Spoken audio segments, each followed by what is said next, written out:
السلام عليكم ورحمة الله وبركاته إن الحمد لله والصلاة والسلام على رسول الله وعلى آله وأصحابه أجمعين قال الله عز وجل في القرآن العظيم أعوذ بالله من الشيطان الرجيم بسم الله الرحمن الرحيم إن الله يحب التوابين ويحب المتطهرين وقال النبي صلى الله عليه وسلم الطهور شطر الإيمان أو كما قال عليه الصلاة والسلام সুপ্রিয় দর্শক মণ্ডলী মহান আল্লাহ তাআলার দরবারে শুকরিয়া আদায় করে আপনাদের সকলকে সাদর আমন্ত্রণ জানিয়ে আমরা আজকের ইসলাম আমরা অনুষ্ঠানটি শুরু করতে যাচ্ছি। আল্লাহ রাব্বুল কারীম পবিত্রতা অর্জনকারীদেরকে পছন্দ করেন। বর্ষাকাল চলছে, সারা দেশেই বর্ষা হচ্ছে কম আর বেশি। ঠিক এই সময় আমার পরিবেশকে সুন্দর করা, পরিবেশকে সুরক্ষা রাখা, পরিবেশকে পরিচ্ছন্ন রাখা অত্যন্ত জরুরি। কারণ পরিবেশ গড়া থাকে না, পরিবেশ গড়ে নিতে হয়। আর যারাই পরিবেশ গড়ে দেয় তারা কিন্তু আল্লাহ তাআলার পক্ষ থেকে পুরস্কার পেয়ে থাকেন। আর আল্লাহ পাকের পুরস্কার ছোট নয়, অনেক বড় পুরস্কার। প্রতিরোধ অনেক বড় এক দৌলত। রোগ বিরোগ আসার আগে প্রতিরোধ থাকা, প্রতিরোধে গড়ে তোলা, এটা অত্যন্ত গুরুত্বপূর্ণ একটি অধ্যায়। দেখুন, বৃষ্টির সময় যেমন আল্লাহ পাকের রহমত আসে, ঠিক আল্লাহ তাআলা আমাদেরকে সতর্ক থাকতে বলেছেন। আল্লাহ পাক আমাদের উপকারের জন্যই বৃষ্টি দিয়ে থাকেন, পানি দিয়ে থাকেন, বর্ষা দিয়ে থাকেন। আবার যে বর্ষা মানুষের জীবন, আবার সে বর্ষার কারণে অনেক সময় ক্ষতি হয়ে যায়। এজন্য আল্লাহ পাকের কাছে সবসময় বলা যে আল্লাহ আমাদেরকে আপনি ওই বর্ষা দান করুন যে বর্ষা, যে বৃষ্টি আমাদের জন্য উপকার, আমাদের দেশের জন্য, মানুষের জন্য, সকলের জন্য অপকার বর্ষণ থেকে আপনি আমাদেরকে হেফাজত করুন। দর্শক মণ্ডলী, তাই আজকে আমরা পরিচ্ছন্ন পরিবেশ গড়ার গুরুত্ব তাৎপর্য নিয়ে কথা বলবো। কথা বিস্তারিত বলবেন বিশিষ্ট ইসলামী চিন্তাবিদ, শিক্ষাবিদ, প্রখ্যাত একজন আলেম-ই-দ্বীন, সুবক্তা, মুফতি দ্বীন ইসলাম কাসিমি, মুহাদ্দিস, জামিয়া আশরাফিয়া, মাহমুদুল আলম, উত্তরা, ঢাকা। সাথে আছি বরাবর মতো আমি আমজাদ হোসেন হেলালি। আসসালামু আলাইকুম। ওয়ালাইকুম আসসালাম ওয়া রাহমাতুল্লাহ। জি শেখ, কেমন আছেন আপনি? আলহামদুলিল্লাহ, ইনশাআল্লাহ ভালো আছি। আপনি কেমন আছেন? আলহামদুলিল্লাহ, আল্লাহ তাআলা ভালো রেখেছেন। আপনার কাছে আমরা আজকে জানবো যে পরিবেশ, কারণ বর্ষা চলছে, রাস্তাঘাট বিশেষ করে এগুলোকে যদি বৃষ্টির পানি পড়ে থাকে, নোংরা থাকে, ময়লা থাকে, তো যেমন মানুষের চলাচল অনুপযোগী হয়ে যায়, আবার রোগ জীবাণু ছড়াতে পারে। এজন্য নিঃসন্দেহে বর্ষা আল্লাহ পাকের রহমত হিসাবেই সেটাকে দেখতে হবে, আল্লাহ তাআলার কাছে সেটা চাইতে হবে, কামনাও করতে হবে। এখন এই পরিবেশকে সুন্দর পরিচ্ছন্ন রাখার গুরুত্ব তাৎপর্য ইসলামের দৃষ্টিতে আপনার কাছে আমরা শুনবো। আলহামদুলিল্লাহি রাব্বিল আলামিন ওয়া সালাতু ওয়া সালামু আলা আশরাফিল আমবিয়া ওয়াল মুরসালিন ওয়া আলা আলিহি ওয়া সাহবিহি আজমাইন। আউযু বিল্লাহি মিনাশ শাইতানির রাজীম। বিসমিল্লাহির রহমানির রহিম। ইন্নাল্লাহা ইউহিব্বুত তাওয়াবিন ওয়া ইউহিব্বুল মুতাতাহহিরিন। ওয়া ক্বালা রাসূলুল্লাহ সাল্লাল্লাহু আলাইহি ওয়াসাল্লাম আত-তুহুরু শাতরুল ঈমান। সাদাকাল্লাহুল আযীম। আজকে আমাদের এই প্রোগ্রামে কাছে এবং দূরে যারা যুক্ত রয়েছেন সকলকে ধন্যবাদ দিয়ে, বিশেষ করে আজকের উপস্থাপক অত্যন্ত অভিজ্ঞ, যোগ্য হযরত মাওলানা মুফতি আমজাদ হোসেন হেলালি সাহেবকে ধন্যবাদ দিয়ে আমি আমার আলোচনাকে আল্লাহ পাকের রহমতের তামান্না করে শুরু করতে যাচ্ছি। আসলে আজকে এমন একটা সুন্দর আলোচ্য বিষয় উনি নিয়ে আসছেন যেটা আমাদের সকলের জন্য দরকার। ইসলামের দৃষ্টিতে পরিচ্ছন্ন, পাক, পবিত্র গুরুত্ব, তাৎপর্য, এই ব্যাপারে সত্যিকারের রব্বুল আলামিন নিজেই ঘোষণা করে দিয়েছেন। আল্লাহ রব্বুল আলামিন ইন্নাল্লাহা ইউহিব্বুত তাওয়াবিন, যারা তওবাকারী তাদেরকে ভালোবাসেন, ওয়া ইউহিব্বুল মুতাতাহহিরিন, এবং যারা পাক পবিত্র পরিষ্কার পরিচ্ছন্নতা রাখে, গুরুত্ব দেয়, তাদেরকে আল্লাহ রব্বুল আলামিন মহাব্বত করেন। তো এই আয়াতে কারিমা থেকে সকলকে অনুরোধ করব মনোযোগ সহকারে শোনার জন্য। এটা প্রমাণিত হয় পরিষ্কার পরিচ্ছন্ন থাকা এটা ঈমানের একটা অঙ্গ। আর যখন মানুষ পরিষ্কার পরিচ্ছন্ন থাকবে, তার রোগ বিমার, বড় ধরনের দুর্ঘটনা সব কিছু থেকে আল্লাহ পাক তাকে হেফাজত করবেন। বড় বড় ডাক্তাররাও বলেন পরিষ্কার পরিচ্ছন্ন থাকার জন্য হাদিসের আলোকে। যেমন নামাজ সহ যত গুরুত্বপূর্ণ ইবাদত রয়েছে, আরও গুরুত্বপূর্ণ ইবাদত, প্রত্যেকটা ইবাদতের ক্ষেত্রে পরিষ্কার পরিচ্ছন্ন পবিত্রতা জরুরি। নামাজের ভিতরে বাহিরে সর্বমোট মিলায় 13 ফরজ, বাহিরে হলো 7 ফরজ। তার মধ্যে একটা হলো শরীর পাক, কাপড় পাক, নামাজের জায়গা পাক। শরীর পাক অর্থাৎ গোটা শরীরটা পরিপূর্ণভাবে পরিষ্কার পবিত্র থাকতে হবে। শরীর যদি পাক পবিত্র না থাকে নামাজ পড়লেও নামাজ হবে না। এরপরে কাপড় পাক, কাপড় পরিচ্ছন্ন থাকতে হবে, পাক পবিত্র থাকতে হবে। যদি কাপড় তার পরিষ্কার পরিচ্ছন্ন না থাকে তো তার নামাজ হবে না। যে কথাটা আপনি বলেছিলেন, চমৎকার একটা কথা বলেছেন। বর্ষাকালের মধ্যে রাস্তাঘাটে হাঁটলে ড্রেনের নাপাক পানি কাপড়ের মধ্যে লেগে যায়। অনেক সময় আমরা জানিও না, বুঝিও না। তো এই জন্য সতর্কতার সাথে চলতে হবে। বাড়ির ভিতরে, বাসার ভিতরে, আঙ্গিনায় এবং আশেপাশে সর্বত্র পরিষ্কার পরিচ্ছন্ন রাখা এটা ঈমানের একটা অঙ্গ।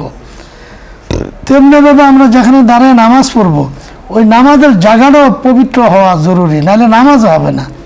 তো এইগুলো থেকে স্পষ্ট ভাষা বোঝা গেল আমাদের পাক পবিত্র এটা একেবারে জরুরি। যদি পাক পবিত্র আমরা না থাকি তাহলে আমাদের নামাজই হচ্ছে না। এমনকি আল্লাহ পাকের পবিত্র কোরআনে কারীম যে গ্রন্থ, সর্বশ্রেষ্ঠ গ্রন্থ, সেই গ্রন্থের ব্যাপারে আল্লাহ পাক তার মহাগ্রন্থের মধ্যে উল্লেখ করেছেন আল্লাহর কোরআনকেও কেউ পাক পবিত্র না হয়ে স্পর্শ করতে পারবে না। সুতরাং পাক পবিত্র হওয়া এটা জরুরি। তেমনিভাবে হাদিসের মধ্যে আসছেন, এক হাদিসে আসছেন আল্লাহ রসুল সাল্লাল্লাহু আলাইহি সাল্লাম বলেছেন আল্লাহ নিজে পবিত্র এবং তিনি পবিত্রকে মহব্বত করেন। আপনি বড় চমৎকার বলছিলেন। দর্শক মণ্ডলী, আমাদের দিন ইসলাম কাসেমে দামাত বারাকাতুহুম চমৎকারভাবে আমাদেরকে বোঝাতে চেয়েছেন যে পবিত্রতা অর্জনের গুরুত্ব কী, তাৎপর্য কী। আমাদের ব্যক্তি জীবন, শারীরিক জীবন, মানসিক জীবন এবং পরিবেশগত জীবন, সামাজিক জীবন, রাষ্ট্রীয় জীবন, পারিবারিক সকল ক্ষেত্রেই পবিত্রতার অংশ রয়েছে, পবিত্রতার ছোঁয়া রয়েছে। পরিচ্ছন্ন জীবন যিনি ধারণ করেন তার মেজাজ, মন সকল কিছু কিন্তু পরিচ্ছন্ন থাকে। আর অপরিচ্ছন্ন জীবন যিনি ধারণ করেন তার প্রভাব তার ব্যক্তি জীবনে পড়ে, মেজাজে পড়ে, মননে পড়ে। আর এর প্রভাব একেবারেই চলতে থাকে, পরিবেশের বংশানুক্রমেই কিন্তু সেটা চলতে থাকে। এজন্য আমি যেখানে বসবাস করছি, বর্ষাকাল চলছে, বর্ষা তো আসবেই। জমিনকে আবাদ করতে হলে তো বর্ষার প্রয়োজন আছে। এই যে সুঠা কি বলে ঠনঠনে মাটি, যেখান থেকে সাধারণত কোনো ফসল উৎপন্ন হয় না, সেখানে আল্লাহ তাআলা বর্ষার মাধ্যমে ফসল উৎপন্ন করে থাকেন। তো বর্ষাটা তো রহমত, বর্ষা আসবে, কিন্তু আমার পরিবেশকে আমি গড়ব, সুন্দর করে রাখবো। এর প্রভাব কিন্তু আমার ইবাদতে পড়ে। আমি যখন পরিচ্ছন্ন জীবন ধারণ করে নামাজে দাঁড়াবো, পবিত্র অর্জন করব, তখন আমার নামাজটা অন্যরকম আমার কাছে অনুভূতি জাগ্রত হবে। এর জন্য তো নামাজের পূর্ব শর্ত বলা হয়েছে শরীর পাক, কাপড় পাক, নামাজের জায়গা পাক। দর্শক মণ্ডলী, আল্লাহ রাব্বুল কারীম আমাদেরকে পরিচ্ছন্ন জীবন গড়ার তৌফিক দান করেন। আমরা যখন যেখানে থাকি আমি পরিষ্কার পরিচ্ছন্ন হয়ে থাকব। আবার দেখতে যেমন আমার শরীরকে যেমন পরিচ্ছন্ন রাখবো, ঠিক আমার মনকে, আমার দিলকেও আমি পরিষ্কার রাখবো। সাদা দিলের মালিক হওয়া রাব্বুল কারীমের কাছ থেকে চেয়ে নেওয়া অনেক বড় দৌলত, অনেক বড় নেয়ামত। আলোচ্য বিষয় নিয়ে আপনাদের যদি কোনো কিছু জানার থাকে অথবা ইসলামের কোনো মাসলা মাসালা জানার প্রয়োজন হয়, আপনি চাইলে প্রশ্ন করুন, আমরা চেষ্টা করব কথা বলার জন্য। প্রথমে যিনি আছেন, আসসালামু আলাইকুম ওয়া রাহমাতুল্লাহ। দর্শক নাম বলে পরিচয় দিয়ে প্রশ্ন করুন।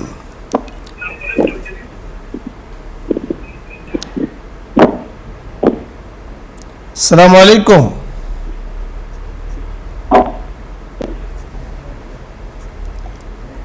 জি দর্শক শুনতে পেয়েছেন, প্রশ্ন বলুন। আসসালামু আলাইকুম। ওয়ালাইকুম আসসালাম ওয়া রাহমাতুল্লাহ। জি আপনার প্রশ্ন বলুন। জি হ্যাঁ, আমার একটা প্রশ্ন আছে। বলুন।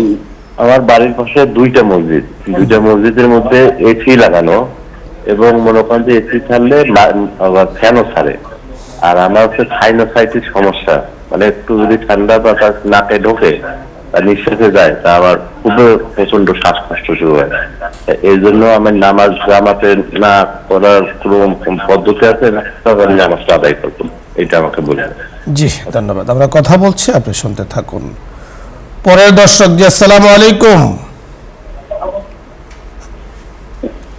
আসসালামু আলাইকুম। ওয়ালাইকুম আসসালাম ওয়া রাহমাতুল্লাহ। আসসালামু আলাইকুম। জি, শুনতে পেয়েছি। আপনি প্রশ্ন বলুন। প্রশ্ন করতে চাইছিলাম। হ্যাঁ, আপনার প্রশ্ন বলতে চেয়েছেন, বলুন। হ্যালো, আপনার প্রশ্ন বলুন। 7 থেকে 8 বছরের মেয়ে সন্তান যদি ব্লাড ক্যান্সারে মারা যায়, আমরা পিতামাতা কি আমল করতে পারি? আর 2 নম্বর প্রশ্ন হলো যে কবর জিয়ারতের সঠিক সুন্নতি বা সঠিক নিয়মটা কি একটু জানাবেন? জি, ধন্যবাদ। আমরা কথা বলছি, আপনি শুনতে থাকুন। জি, আসসালামু আলাইকুম ওয়া রাহমাতুল্লাহ। প্রিয় দর্শক, আসসালামু আলাইকুম। জি, ওয়ালাইকুম। আমার 4টা কোশ্চেন ছিল। বলুন। তো আমরা যে নফল রোজা রাখি, সেক্ষেত্রে আমরা সেহরি কোন টাইমে করব? আর দ্বিতীয় আরেকবার বলুন। নফল রোজা রাখেন, সেই ক্ষেত্রে আমরা সেহরির সময় কখন করব, সরি, কখন খাবো? জি। আচ্ছা, আরেকটা প্রশ্ন হলো যে আমাদের তো মানে আল্লাহর বিভিন্ন দোয়ার মাধ্যমে অনেক আমরা ফজিলত পাই, যেমন সূরা ফাতিহা মানে পড়ে খেলে দেখা যায় অসুখ ভালো হয়ে যায়। সেক্ষেত্রে হুজুর, যাদের চুলের সমস্যা হয় বা সেক্ষেত্রে কোনো কি দোয়া আছে যে এই দোয়াটা বললে যে আল্লাহর প্রদত্ত জিনিস ভালো হবে? জি, ধন্যবাদ।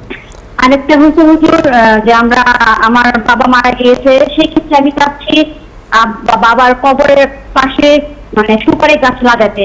সেক্ষেত্রে কি আমি কি টাকা দিয়ে দিব নাকি নিজে থেকে দাঁড়িয়ে সে কাজটা করাবো? জি, ধন্যবাদ।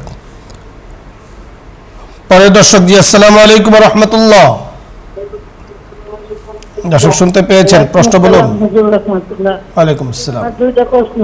জি, বলুন। প্রশ্ন বলুন। আল্লাহর 99টা নাম কিভাবে শিখতে হবে? আমি তো এখনো শেখা হয় নাই। জি, ধন্যবাদ। দ্বিতীয় প্রশ্ন বলুন। ধন্যবাদ। দর্শক, অনেকগুলো প্রশ্ন আমাদের কাছে এসছে, আমরা এক এক করে কথা বলছি। ইনশাআল্লাহ আবারও আসবো যদি আল্লাহ তাআলা সুযোগ করে দেন। মসজিদের কথা যে বুঝতে পেরেছেন আপনি, মসজিদের যে প্রশ্নটি। জি, মসজিদের যে প্রশ্নটা যে ভাই করছেন, যে 2টা মসজিদ এসি থাকে, আপনার সমস্যা ঠান্ডার, তো যদি বড় ধরনের কোনো সমস্যা হয় তাহলে আপনার জন্য সমস্যার সমাধান হওয়ার আগ পর্যন্ত এটা জায়েজ। বাকি আপনি চেষ্টা করবেন মসজিদের ভিতরে যেখানে ঠান্ডাটা একটু কম সেখানে অবস্থান করে হলেও আপনি জামাতে নামাজ, অন্যথায় বারিন্দা দাঁড়ায় হইলে আপনাকে নামাজ আদায় করতে হবে। জি, আপনি যথার্থ বলেছেন। আল্লাহ পাকের নিয়ামত এসি, এটা আল্লাহ পাকের নিয়ামত। আবার ফ্যান ছেড়ে দেয়, হয়তোবা মসজিদগুলোতে এসি ছাড়লে ফ্যান ছাড়া নাও লাগতে পারে, তারপরে অনেকে ছেড়ে দেয় হয়তোবা ঠান্ডা বেশি হওয়ার কারণে। যাই হোক, সে তো মসজিদের বিষয়। আপনার যে বিষয় বলে এতটুকু ওজরকে সামনে রেখে জামাতকে আপনি তরক করবেন কিনা, বা জামাতকে দেখুন, যদি রোগ বেড়ে যাওয়ার সম্ভাবনা থাকে অথবা ভয়াবহ কোনো সমস্যা হওয়ার সম্ভাবনা থাকে অথবা প্রাণহানি হওয়ার সম্ভাবনা থাকে, 3টে জিনিস আমরা বললাম।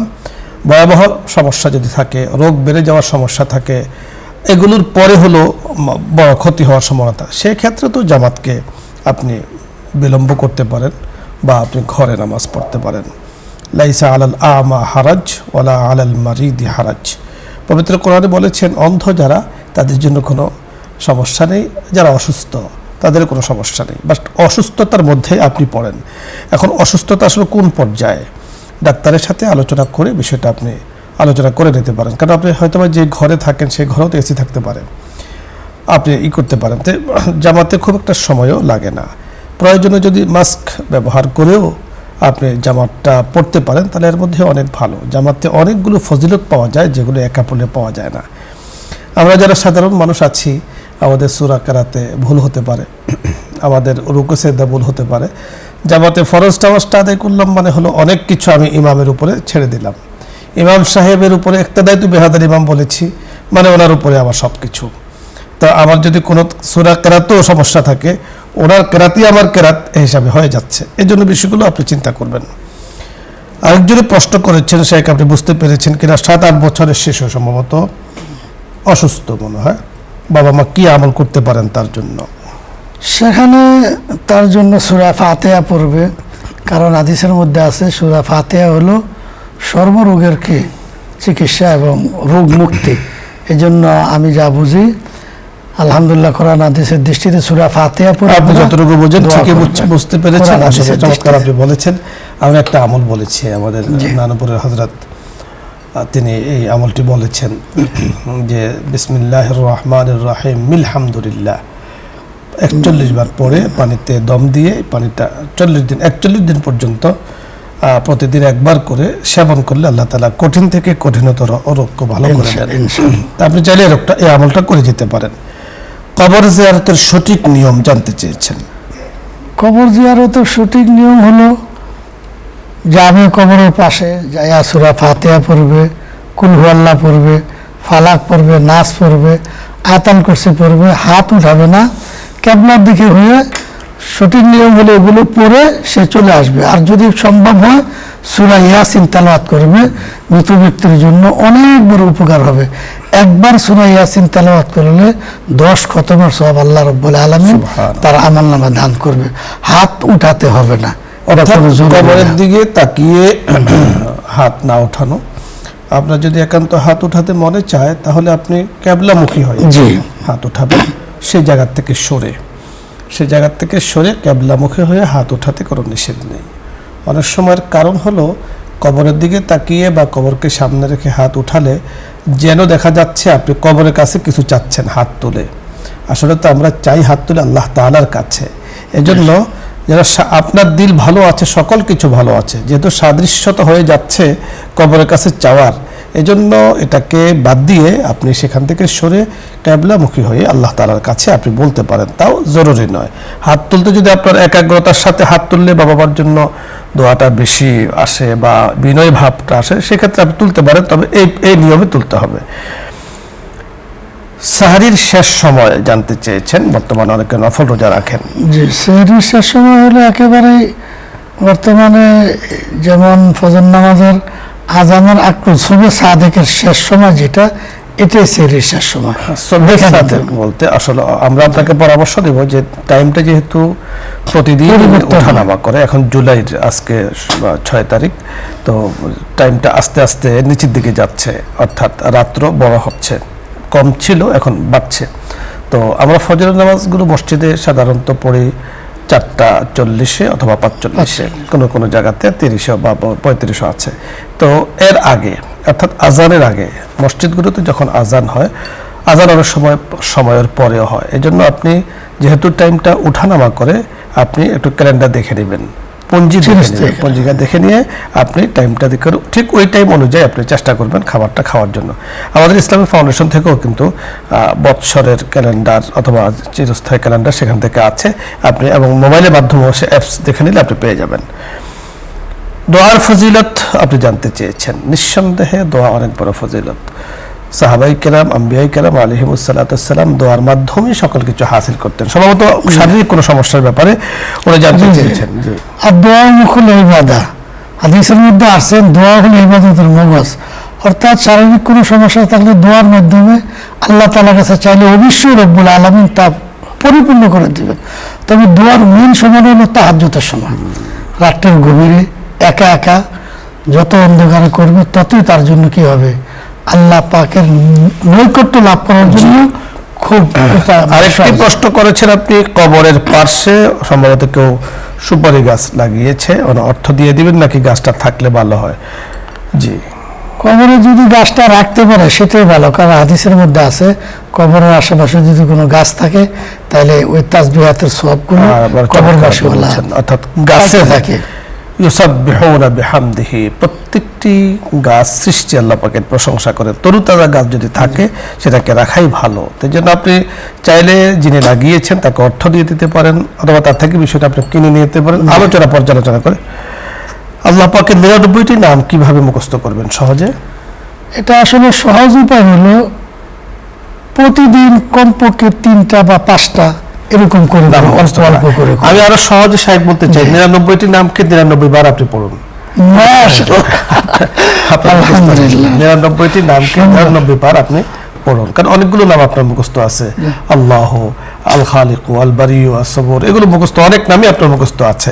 হয়তো বা এক জায়গাতে আপনি পেয়ে যাবেন, আছে বিভিন্ন, আমাদের মোবাইলে আছে, বিভিন্ন জায়গাতে আছে, সেখান থেকে নিয়ে আপনার 99টি নাম 99 বার পড়ুন, ইনশাআল্লাহ মুখস্থ হয়ে যাবে। অনেকেই বলেছেন যে এটাকে বলা ইসমে আজম, আল্লাহ পাকের নামের পাওয়ারই ফজিলতি কিন্তু আপনি মুখস্থ করতে পারবেন। ধন্যবাদ শাহেখ আপনাকে।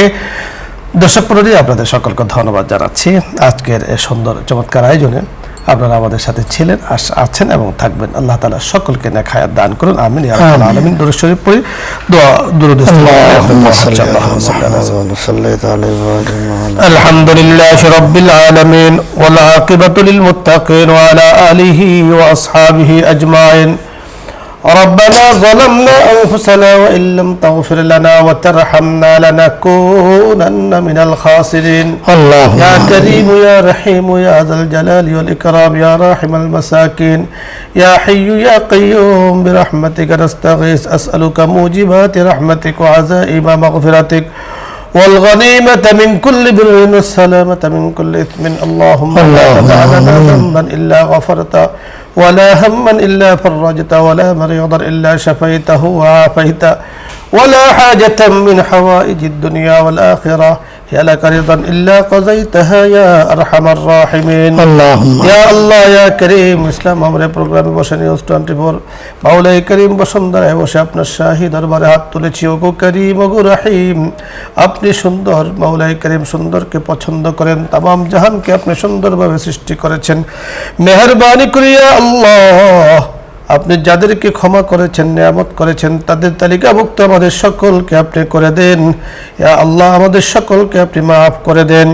মাওলায়ে কারীম, ইয়া আল্লাহ যাদের কল্যাণ এত চমৎকার সুন্দর আয়োজন, বসুন্ধরা পরিবার সম্মানিত চেয়ারম্যান মহোদয়, পরিবারের সদস্য যারা আছেন, আমরা যারা আছি, মাওলায়ে কারীম দেশের নাগরিক যারা আছেন, মুসলিম জাহানের মুসলমান যারা আছেন, সকলকে মাফ করে দেন।